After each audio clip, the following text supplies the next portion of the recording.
পাকিস্তানের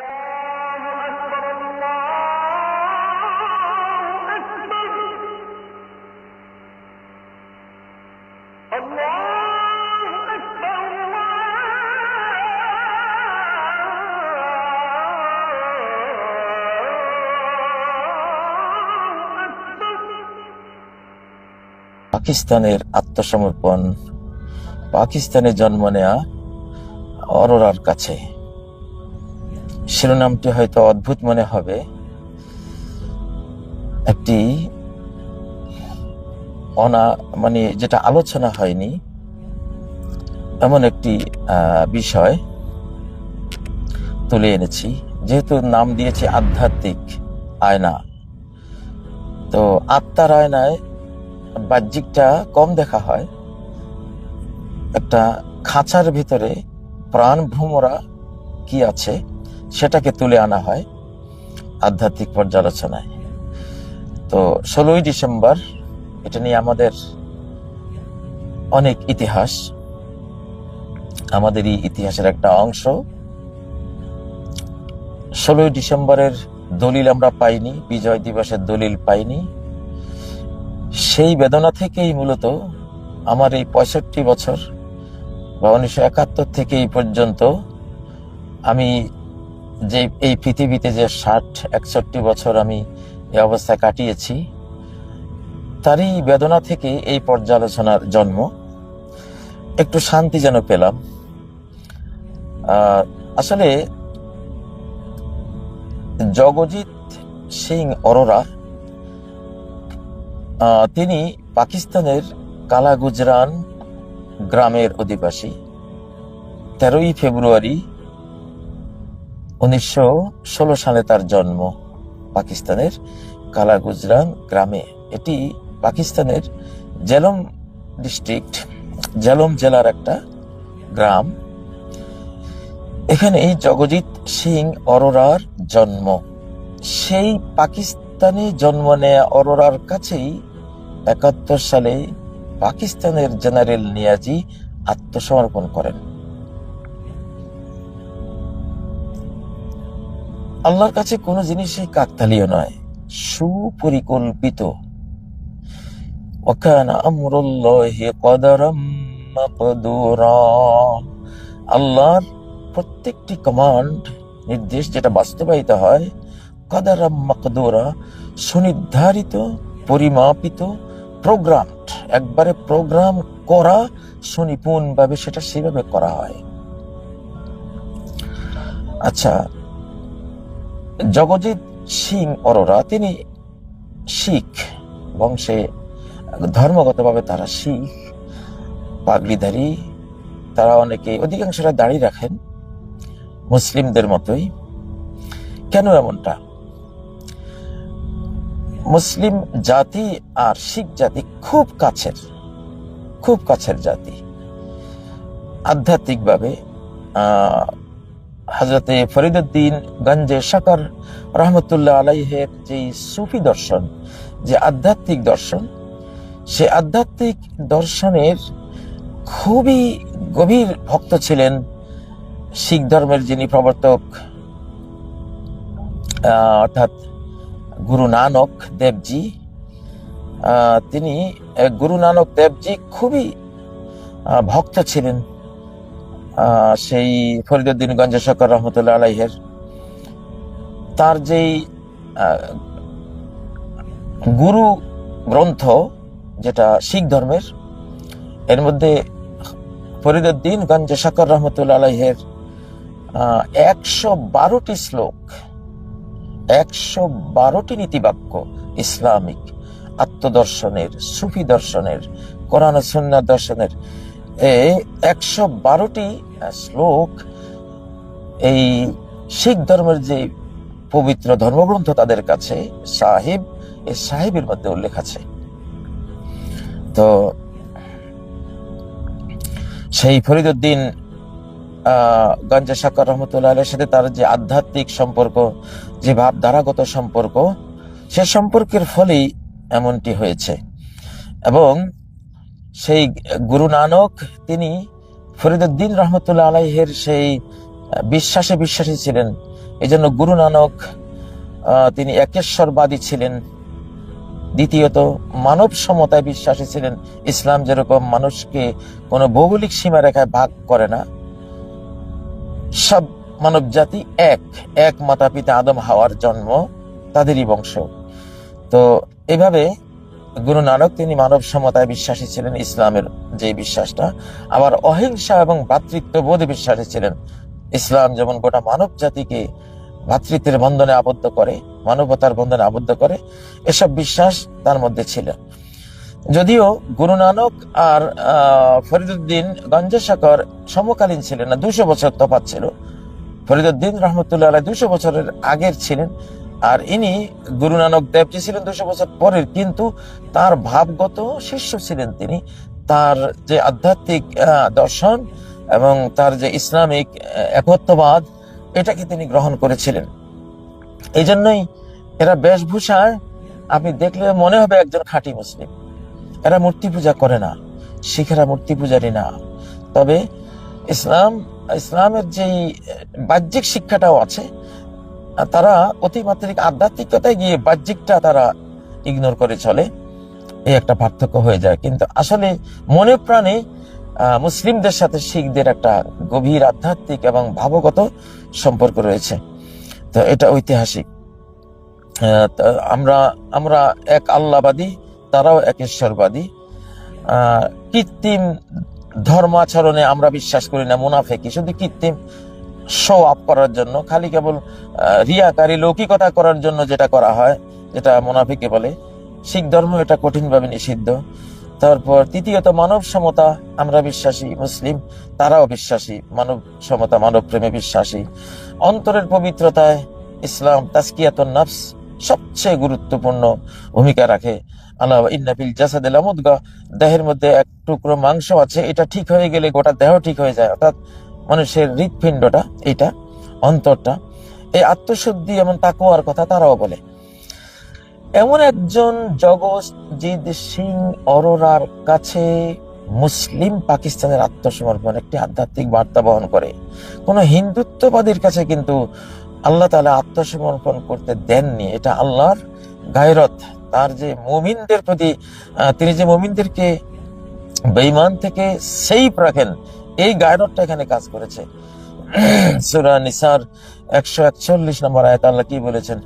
ওয়ালাই ইয়াজআলাল্লাহু লিল-কাফিরিনা আলাল মুমিনিনা সাবিলা।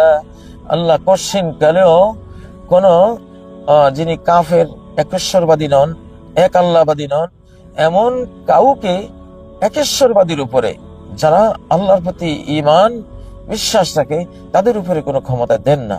আমার সারা জীবনে একটি প্রশ্ন ছিল, কিভাবে সম্ভব হলো যে চরম একটা হিন্দুত্ববাদীর হাতে পরম একটা মুসলিম, আমরা মুসলিম কিভাবে আত্মসমর্পণ করেছে? হোক না তাদের সাথে আমাদের দ্বন্দ্ব ছিল, তারা অন্যায় করেছে, তারা হানাদারি করেছে, এদেশের নিরীহ মানুষের উপরে তারা যেই মস্ত বড় ভুল সিদ্ধান্ত নিয়ে তারা যে খুন চাপিয়ে দিয়েছিল, এটা মস্ত বড় ভুল করেছে। তারপরেও তো একজন মুসলিম আরেকজন মুসলিমের সাথে সম্পর্ক ছিন্ন করে 3 দিনের বেশি থাকা, এটা ইসলাম ধর্মে হারাম, নিষিদ্ধ। ফাইন হাজারা ফামাতা দাখালান নার, নবীজি বলেন যে 3 দিনের পরেও যদি এক মুসলিম আরেক মুসলিমকে বর্জন করে থাকে, এই অবস্থায় মারা যায়, সে জাহান্নামে যাবে। কারণ আল্লাহর দিকে তাকিয়ে এটা সংশোধন করে নিতে হয়। ইন্নামাল মুমিনুনা ইখওয়া, মুমিনরা ভাই ছাড়ার কিছুই নয়। তো যাই হোক, তো 1971-এর 16ই ডিসেম্বর তাহলে কি হলো? আল্লাহ তাআলা কি করলেন? বাংলাদেশকেও বিজয়ী করলেন, আবার পশ্চিম পাকিস্তানকেও। তারা যেহেতু যত কিছুই হোক, তাদের খুনাখুনি আমরা তো সমর্থন কখনো করি না, করবো না। সেটা অন্যায় অন্যায় অন্যায় ছিল, জুলুম ছিল, যে প্রেক্ষাপটে হোক, এটার কোনো সুযোগ নেই। কিন্তু আরেকটা যে এখানে গভীরে একটা লেয়ার আছে, ইমানের লেয়ারটা, ইসলামের লেয়ারটা, ওইটাকে তো মূল্যায়ন না করলে আমারও ইমান থাকে না। তো সেজন্য আল্লাহ তাআলা মুসলিমদেরকে এমন একটা মানুষের কাছে আত্মসমর্পণ করিয়েছেন, যে মানুষটা বলা যায় আধ্যাত্মিকভাবে তারা মুসলিম, আদর্শগতভাবে তারা, যদিও মুসলিম আমরা নাম দিতে পারি না, তারা যেহেতু ফরিদউদ্দিন গঞ্জ সাকরের শিষ্য, তাদের ধর্মগুরু তারই শিষ্য, তাদের ধর্মগুরুর তাদের গুরু গ্রন্থ সাহিবের মধ্যে সেই সুফিবাদের 112টি ধারা সংকলিত হয়েছে। মানে ইসলামের মৌলিক জিনিসগুলি তারা ফলো করে, বুঝের ভুলে তারা বাহ্যিকটা পালন করে না। এবং তার জন্ম কোথায়? পাকিস্তানে। আচ্ছা বলেন তো, যার জন্ম যেখানে, মাতৃভূমি, যে ভূমি তাকে মায়ের মতো করে এই পৃথিবীতে আলো বাতাস দেখিয়েছে, সেটা কি কেউ ভুলতে পারে না? গাছের ছায়ায় লতায় পাতায় মোর শিশুকাল লুকায় চেহায়, আজি কেসে সব সরায়ে সরায়ে খুঁজিয়ে লই বতায়। তাহলে জগজিৎ সিং অরোরা পাকিস্তানি বর্ণ, পাকিস্তানে তার জন্ম, পাকিস্তানের কালা গুজরান তার সেই মায়ের গ্রামটিকে সে ভুলে যেতে পারে? কেউ কি ভুলে? সম্ভব না। আর জন্মসূত্রে একটা আধ্যাত্মিকতা, একটা আত্মীয়তা, একটা বন্ধুত্ব তো আছেই। সেজন্য আমরা ভাবতাম কিভাবে 93,000 পাকিস্তানি সৈন্য এইভাবে বেঁচে গেল, সবাই চলে গেল, কারো কোনো বিচার হলো না। আসলে আমি শিখ জাতিকে স্টাডি করে দেখেছি, শিখেরা প্রচন্ড মাতৃভূমি প্রেমিক। আপনার খালিস্তান আন্দোলনে যেই ঢেউটা তাদের এখনো আছে, 1984 সালে যে শতবন্ত সিং দুইজন শিখ দেহরক্ষীর হাতে ইন্দিরা গান্ধী নিহত হলেন। কি কারণে?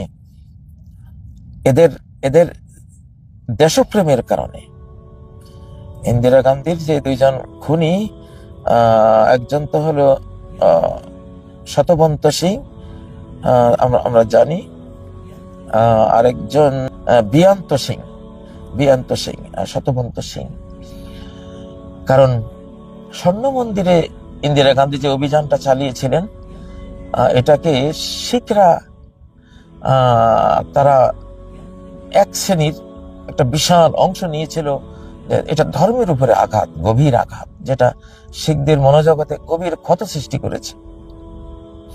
এবং বিয়ান্ত সিং, শতবন্ত সিংরা মনে করতো যে ইন্দিরা গান্ধী আমাদের ধর্মের উপরে গভীর একটা আঘাত হেনেছেন, সেজন্য তারা এটা প্রতিশোধ নিয়েছিল মাতৃভূমির টানে। শিখরা এরকমই, শিখরা এখনো যুদ্ধ করে। তো যাই হোক, এটা কেমন হলো জিনিসটা? মানে পাকিস্তান আত্মসমর্পণ করলো, পাকিস্তানে জন্ম নেয়া জগজিৎ সিং অরোরার কাছে। আমি দেখতে পেলাম এতে বাংলাদেশ ফিজিক্যালি বিজয়ী হয়েছে। যতই কেউ স্বীকার করুক আর না করুক, ফিজিক্যালি বাংলাদেশ বিজয়ী হয়েছে। আধ্যাত্মিক ভাবে পাকিস্তানেরও সেখানে একটা বিরাট সান্ত্বনার বিষয় যে যাক, আমরা এমন একটা মানুষের কাছে আত্মসমর্পণ করেছি যে আমাদের আদর্শে বিশ্বাস করে, যে আমাদের একেশ্বরবাদে বিশ্বাসী, মানব সমতায় বিশ্বাসী, ভ্রাতৃত্ববোধে বিশ্বাসী, যে মানুষটি পাকিস্তানেই জন্ম নেয়া। ভাই, আমি আগে বলেছি, আধ্যাত্মিক পর্যালোচনাগুলো উপরের খাঁচা দেখে না, ভেতরের প্রাণ ভ্রমরাটা দেখে। ভেতরে কি আছে? 16ই ডিসেম্বরের ভিতরে আমি এটা পাচ্ছি। এটা হলো আধ্যাত্মিক পর্যালোচনা। তাহলে এখন বাংলাদেশের এখানে আনন্দের বিশাল বিষয় তো আছেই, আলহামদুলিল্লাহ। সাথে যারা পাকিস্তান আত্মসমর্পণ করেছে তাদেরও এখানে একটা, যে তাদেরই একজন মানুষের কাছে তারা আত্মসমর্পণ করেছে। আসলে আল হারব খাদা, যুদ্ধ তো প্রতারণারই নাম। চোখে ধুলা দিয়ে বিজয় কেড়ে নেয়া দিত নাম। সেদিন যেন এমনটাই হলো। আর ফাঁকে দি তৃতীয় পক্ষটা, তাদের জন্য তেমন কিছু আমি আর দেখি না। তো আলহামদুলিল্লাহ, আমি আধ্যাত্মিক ব্যাখ্যায় সন্তুষ্ট। আধ্যাত্মিক আয়নায় দেখে আমার কাছে ভালো লাগছে যে আল্লাহ তাআলা আসলে কি সূক্ষ্ম কৌশলে বাংলাদেশকেও জিতিয়ে দিলেন, আবার পাকিস্তানকেও আধ্যাত্মিকভাবে যেন জিতিয়ে দিলেন। এরা মুসলিমরা দুই পক্ষই বিজয়ী। এটা পূর্ব পাকিস্তান, বাংলাদেশ নাম নিয়ে তারা বিজয়ী, ওটা পশ্চিম পাকিস্তান, তারা সূক্ষ্ম আধ্যাত্মিক কৌশলে বিজয়ী। তাদেরই এক লোকের কাছে তারা আত্মসমর্পণ করেছে। আর এদিকে মুক্তিযুদ্ধ, পিনাকি ভট্টাচার্য সাহেবকে দেখলাম হিন্দু ধর্মের গ্রন্থ থেকে তিনি মুক্তিযুদ্ধ জিনিসটা কি, আসলে আমরা তো পড়েছি সুফিবাদ, সুফিজম, ইসলামে যে তাসাউফ, এহসান যে বিদ্যা আছে, এবং হিন্দুদের যে যোগীবাদ, সুফিবাদ, যোগীবাদ, বা বৌদ্ধদের নির্বাণা মতবাদ, এগুলি একই জিনিস। এগুলির মর্মটা কি? দুনিয়ার মোহমায়ায় তুমি হারিয়ে যেও না। হ্যাঁ, দুনিয়ার প্রতি, ঘর সংসার প্রতি একটা মায়া তো লাগবে, বাট এটাতে হারিয়ে যাওয়া যাবে না। এটা ইসলামের মরমীবাদ, সুফিবাদ, হিন্দুদের যোগীবাদ, বৌদ্ধদের নির্বাণা মতবাদ। যে কারণে তারা নিরামিষ খায়, দুনিয়ার আমিষ, দুনিয়ার মোহের দিকে যেটা বেশি নিতে পারে সেটা খায় না তারা। তো মুক্তিযুদ্ধ তো আসলে সেই জিনিসটা, নির্বাণা মতবাদ, মানে মুক্তির মতবাদ। এটা রুমির কথা, জালালউদ্দিন রুমির কাব্যগ্রন্থে মসনবী শরীফে কি আসছে?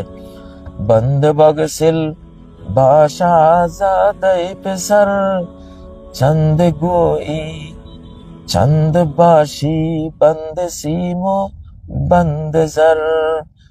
ও আমার বৎস, প্রিয় বৎস, বাঁধনটা তোমাকে যে খাঁচায় আবদ্ধ করে রেখেছে, এই মোহমায়ার খাঁচাটা ভেঙে ফেলো না। বাস আজাদ, মুক্ত থাকো। আই পেসার, ও আমার প্রিয় বৎস, আমার সন্তান, মুক্ত থাকো। তুমি দুনিয়ার হাতে পরাধীন হয়ে যেও না, দুনিয়ার খাঁচায়, এর পিঞ্জরায় বন্দী হয়ে যেও না। চন্দবাসী বন্দে সিমো বন্দে জর। কতকাল তুমি রৌপ্য মুদ্রা, স্বর্ণ মুদ্রার গোলাম হয়ে থাকবা।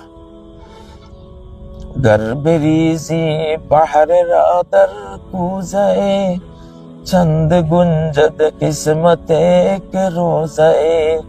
যদি তুমি এক সাগর পানি এই চোখের গর্তের মতো ছোট্ট একটা গর্তে ফেলতে থাকো, কতটুক ধরবে? যতটুক জায়গা আছে ততটুকুই, এর বেশি তো ধরবে না। এর বেশি ধরবে? এর বেশি ধরবে না। তাহলে এই দুনিয়ার এত কি লাগবে তোমার? যতটুকু কিসমতে আছে অতটুকু নিয়েই তো থাকবা। কুজে চশমে হারিসা পুরনশুদ, চৌসদপুর কানে নশুদপুর দুর্নশুদ। লোভীদের, দুনিয়ার লোভে লালায়িতদের চোখের গর্ত সারা পৃথিবী ঢেলে দিলেও এই চোখের ছোট ছোট গর্ত দুটা ভরবে না। যেমন সিপি বা ঝিনুক, কথা আছে, সে যদি এক ফোঁটা বৃষ্টি নিয়ে সিপিটা বন্ধ করে সাগরের তলায় চলে যায়, নদী বা পুকুরের তলায় চলে যায়, মুক্তা তৈরি হয়। এটা সুফিবাদের একটা দর্শন, তাদের একটা কথা। তো মুক্তি যুদ্ধ মূলত মোহমায়া থেকে মুক্তি। দেখুন, এটার সাথে তো আধ্যাত্মিকতার সম্পর্ক। এই মুক্তিযুদ্ধের সাথে শিখদের যে সুফিবাদ, ইসলামের যে সুফিবাদ, আধ্যাত্মিকতাবাদ, এর সাথে সম্পর্ক আছে। তো সব মিলিয়ে কেন জানি মনে হলো যে মহান রব্বুল আলামিন তার বিশ্বাসী জাতিটাকে সম্মান রক্ষার জন্য দুই দিকে একটা ব্যালেন্স রক্ষা করে ৭১-এর এই বিজয় দিবসটি, ১৬ই ডিসেম্বরটি বাংলাদেশকে উপহার দিয়েছেন। আবার বাংলাদেশেরই মুসলিমদের আরেক ভাই পাকিস্তানিরা, তাদেরকেও যেন জগজিৎ সিং অরোরা তাদেরই দেশের একজন অধিবাসী এবং ইসলামের একেবারে কাছাকাছি শিখ ধর্মের মানুষ দিয়ে যেন উদ্ধার করেছেন। এই আধ্যাত্মিক পর্যালোচনাটি আপনাদের সামনে রাখলাম। আল্লাহ আপনাদের ভালো রাখুন। আমরা প্রত্যেকটি জিনিসের বাহ্যিকটাও দেখব, গভীরে কি আছে সেটাও দেখব। সুবহানাকাল্লাহুম্মা ওয়া বিহামদিক, আশহাদু আল্লা ইলাহা ইল্লা আনতা আস্তাগফিরুকা ওয়া আতুবু ইলাইক। আসসালামু আলাইকুম ওয়া রাহমাতুল্লাহি ওয়া বারাকাতুহু।